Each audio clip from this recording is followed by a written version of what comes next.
Hello friends, आपके अपने YouTube channel साहित्यिक नॉलेज में आपका स्वागत है। फ्रेंड्स, हम पढ़ रहे हैं नेट जेआरएफ में शामिल कहानियों को।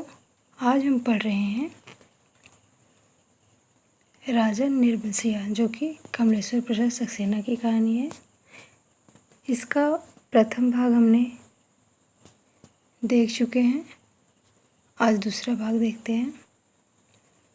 एक राजा निर्बंसिया थे। माँ कहानी सुनाया करती थी। उनके पास ही 4-5 बच्चे अपनी मुट्ठियों में फूल दबाए कहानी समाप्त होने पर गौरों पर चढ़ाने के लिए उत्सुक से बैठ जाते थे। आटे का सुंदर सा चौक पूरा होता था। उसी चौक पर मिट्टी की 6 गौरें रखी जाती थी, जिनमें से ऊपर वाली के बिंदिया और सिंदूर लगता, बाकी 5 नीचे दबी पूजा ग्रहण करती रहती। एक और दीपक की बाती स्थिर सी जलती रहती और मंगल घट रखा रहता, जिस पर रोली से सथिया बनाया जाता। सभी बैठे बच्चों के मुख पर फूल चढ़ाने की उतावली की जगह कहानी सुनने की सहज स्थिरता उभर आती। एक राजा निर्बसिया थे। माँ सुनाया करती थी। उनके राज में बड़ी खुशहाली थी। सब वर्ण के लोग अपना कामकाज देखते थे, कोई दुखी नहीं दिखाई पड़ता था। राजा के एक लक्ष्मी सी रानी थी, चंद्रमा सी सुंदर और राजा को बहुत प्यारी। राजा राजकाज देखते और सुख से रानी के महल में रहते। मेरे सामने मेरे ख्यालों का राजा था, राजा जगपति। तब जगपति से मेरी दांत काटी अर्थात बचपन की दोस्ती थी। दोनों मिडिल स्कूल में पढ़ने जाते, दोनों एक से घर के थे, इसलिए बराबरी की निभती थी। मैं मैट्रिक पास करके एक स्कूल में नौकर हो गया और जगपति कस्बे के ही वकील के यहाँ मुहर्रिर। जिस साल जगपति मुहर्रिर हुआ उसी वर्ष पास के गांव में उसकी शादी हुई, पर ऐसी हुई कि लोगों ने तमाशा बना देना चाहा। लड़की वालों का कुछ विश्वास था कि शादी के बाद लड़की की विदा नहीं होगी, ब्याह हो जाएगा और 7वीं भांवर तब पड़ेगी जब पहली विदा की सायत होगी और तभी लड़की अपनी ससुराल जाएगी। जगपति की पत्नी थोड़ी बहुत पढ़ी लिखी थी, पर घर की लीक को कौन मेटे। बारात बिना बहू के वापस आ गई और लड़के वालों ने तय कर लिया कि अब जगपति की शादी कहीं और कर दी जाएगी, चाहे कानी लूली से हो, पर वह लड़की अब घर में नहीं आएगी। लेकिन साल खत्म होते होते सब ठीक ठाक हो गया। लड़की वालों ने माफ़ी मांग ली और जगपति की पत्नी अपनी ससुराल आ गई। जगपति को जैसे सब कुछ मिल गया और सास ने बहू की बलाइयाँ लेकर घर की सब चाबियाँ सौंप दी। गृहस्थी का ढंग बार समझा दिया। जगपति की माँ न जाने कब से आस लगाए बैठी थी। उन्होंने आराम की सांस ली। पूजा पाठ में समय कटने लगा। दोपहरिया दूसरे घरों के आंगन में बीतने लगी, पर सास का रोक था उन्हें। एक दिन उन्होंने अपनी अंतिम घड़ियाँ गिनते हुए चंदा को पास बुलाकर समझाया था, बेटा, जगपति बड़े लाड प्यार का पला है। जब से तुम्हारे ससुर नहीं रहे तब से इसके छोटे छोटे हट को पूरा करती आई हूँ, अब तुम ध्यान रखना। फिर रुककर उन्होंने कहा था, जगपति किसी लायक हुआ तो रिश्तेदारों की आंखों में करकने लगा है। तुम्हारे बाप ने ब्याह के वक्त नादानी की, जो तुम्हें विदा नहीं किया। मेरे दुश्मन देवर जेठों को मौका मिल गया, तुम्हार खड़ा कर दिया कि अब विदा करवाना नाक कटवाना है। जगपति का ब्याह क्या हुआ, लोगों की छाती पर सांप लौट गया। सोचा कि घर की इज्जत रखने की आड़ लेकर रंग में भंग कर दे। अब बेटा, इस घर की लाज तुम्हारी लाज है। आज को तुम्हारे ससुर होते तो भला। कहते कहते माँ की आंखों में आंसू आ गए और वे जगपति की देखभाल उसे सौंपकर सदा के लिए मौन हो गई। एक अरमान उनके साथ ही चला गया कि जगपति की संतान को 4 बरस इंतजार करने के बाद भी वे गोद में न खिला पाई। और चंदा ने मन में सब्र कर लिया था, यही सोचकर कि कुल देवता का अंश तो उसे जीवन भर पूजने को मिल गया था।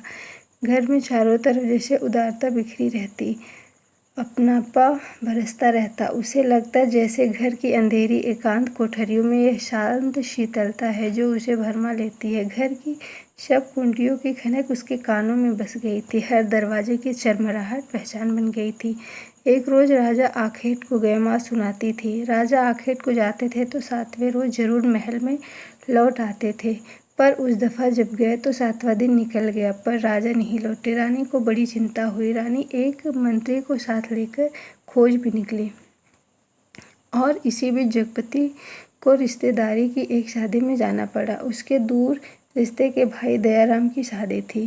कह गया था कि 10वें दिन जरूर वापस आ जाएगा, पर छठे दिन ही खबर मिली कि बारात घर लौटने पर दयाराम के घर डाका पड़ गया। किसी मुखबिर ने सारी खबरें पहुंचा दी थी कि लड़की वालों ने दयाराम का घर सोने चांदी से पाट दिया है। आखिर पुश्तैनी जमींदार की इकलौती लड़की थी। घर आए मेहमान लगभग विदा हो चुके थे। दूसरे रोज जगपति भी चलने वाला था, पर उसी रात डाका पड़ा। जवान आदमी भला खून मानता है। डाके वालों ने जब बंदूकें चलाई तो सबकी गिग्गी बंध गई, पर जगपति और दयाराम ने छाती ठोककर लाठियां उठा ली। घर में कोहराम मच गया, फिर सन्नाटा छा गया। डाके वाले बराबर गोलियां दाग रहे थे।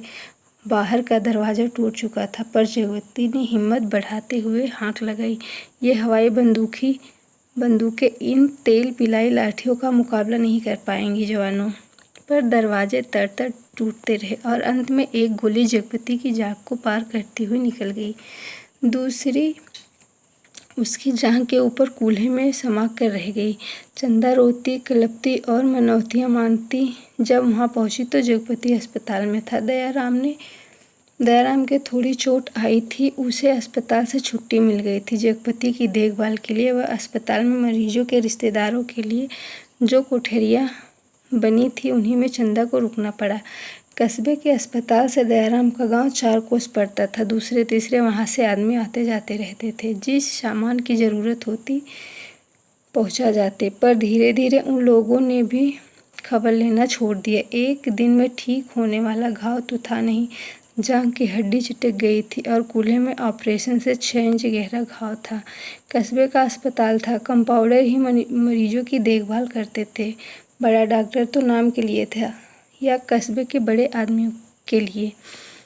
छोटे लोगों के लिए तो कंपाउंडर साहब ही ईश्वर के अवतार थे। मरीजों की देखभाल करने वाले रिश्तेदारों की खाने पीने की मुश्किलों से लेकर मरीजों की नब्ज तक संभालते थे। छोटी सी इमारत में अस्पताल आबाद था। रोगियों को सिर्फ 6-7 खाटें थी। मरीजों के कमरे से लगा दवा बनाने का कमरा था। उसी में से एक आराम कुर्सी थी और एक नीची सी मेज। उसी कुर्सी पर बड़ा डॉक्टर आकर कभी कभार बैठता था, नहीं तो बच्चन सिंह कंपाउंडर ही जमे रहते। अस्पताल में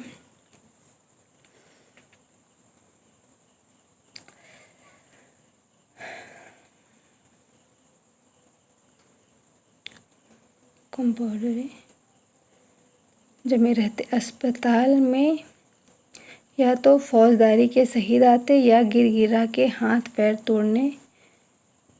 तोड़ लेने वाले एकाध लोग। छठे समाज से कोई औरत दिख जाती तो दिख गई, जैसे उन्हें कभी रोग घेरता ही नहीं था। कभी कोई बीमारी पड़ती तो घर वाले हाल बता के 8-10 रोज की दवा एक साथ ले जाते और फिर उसके जीने मरने की खबर तक न मिलती।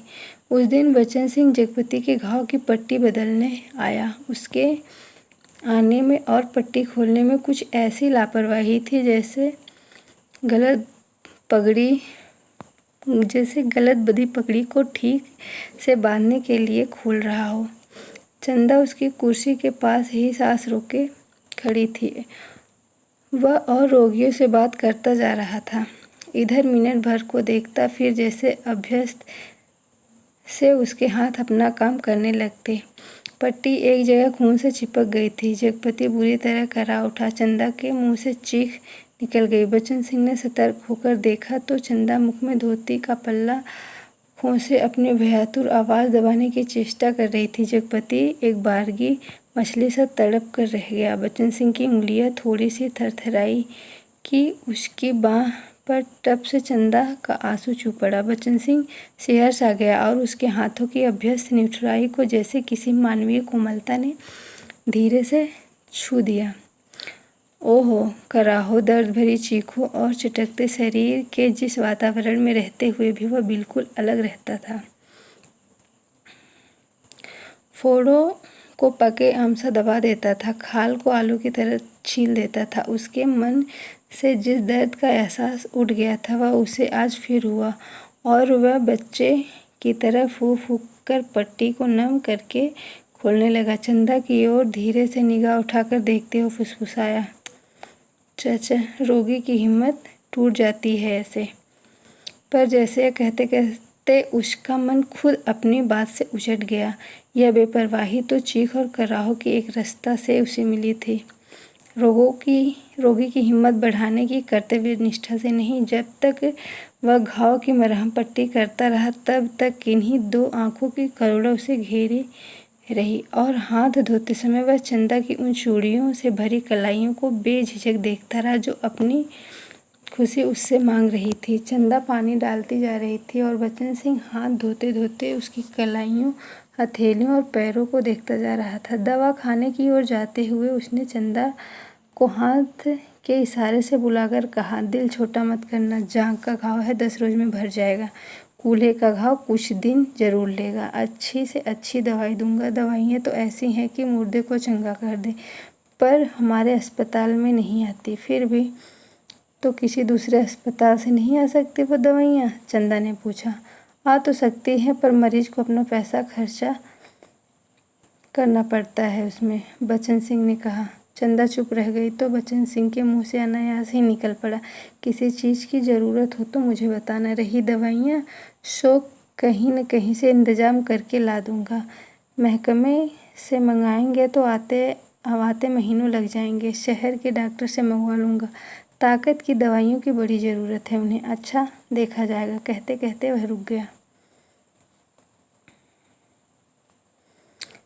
चंदा से कृतज्ञता भरी नज़रों से उसे देखा और उसे लगा जैसे आंधी से उड़ते पत्ते को कोई अटकाव मिल गया हो। आकर वह जगपति की खाट से लगकर बैठ गई। उसकी हथेली लेकर वह सहलाती रही, नाखूनों को अपने पैरों से दबाती रही। धीरे धीरे बाहर अंधेरा बढ़ चला। बच्चन सिंह तेल की एक लालटेन लाकर मरीजों के कमरे में एक कोने में रख गया। चंदा ने जगपति की कलाई दबाते दबाते धीरे से कहा, कंपाउंडर साहब कह रहे थे। और इतना कहकर वह जगपति का ध्यान आकृष्ट करने के लिए चुप हो गई। क्या कह रहे थे? जगपति ने अनमने स्वर में बोला, कुछ ताकत की दवाइयाँ तुम्हारे लिए ज़रूरी हैं, मैं जानता हूँ, पर देखो चंदा, चादर के बराबर ही पैर फैलाए जा सकते हैं। हमारी औकात इन दवाइयों की नहीं है। औकात आदमी की देखी जाती है, पैसे की। तुम तो देखा जाएगा। कंपाउंडर साहब इंतजाम कर देंगे, उनसे कहूँगी मैं। नहीं चंदा, उधार खाते से मेरा इलाज नहीं होगा, चाहे 1 के 4 दिन लग जाएं। इसमें तो तुम नहीं जानती, कर्ज कोड़ का रोग होता है। एक बार लगने से तन को गलता ही है, तन तो गलता भी है, मन भी रोगी हो जाता है। लेकिन कहते कहते वह रुक गई। जगपति अपनी बात की टेक रखने के लिए दूसरी ओर मुंह घुमाकर लेट रहा। और तीसरे रोज जगपति के सिरहाने कई ताकत की दवाइयाँ रखी थी और चंदा के ठहरने वाली कुर्सी में उसके लेटने के लिए एक खाट भी पहुंच गई थी। चंदा अब आई तो जगपति के चेहरे पर मानसिक पीड़ा की असंख्य रेखाएं उभरी थी, जैसे वह अपनी बीमारी से लड़ने के अलावा स्वयं अपनी आत्मा से भी लड़ रहा हो, चंदा की नादानी और स्नेह से भी उलझ रहा हो और सबसे ऊपर सहायता करने वाले की दया से जूझ रहा हो। चंदा ने देखा तो यह सब सह न पाई। उसके जी में आया कि कह दे, क्या आज तक तुमने कभी किसी से उधार पैसे नहीं लिए? पर वह तो खुद तुमने लिए थे और तुम्हें मेरे सामने स्वीकार नहीं करना पड़ा था, इसलिए लेते झिझक नहीं लगी। पर आज मेरे सामने उसे स्वीकार करते तुम्हारा झूठा पौरुष तिलमिलाकर जाग पड़ा है। पर जगपति के मुख पर बिखरी हुई पीड़ा में जिस आदर्श की गहराई थी वह चंदा के मन में चोर की तरह घुस गई और बड़ी स्वाभाविकता से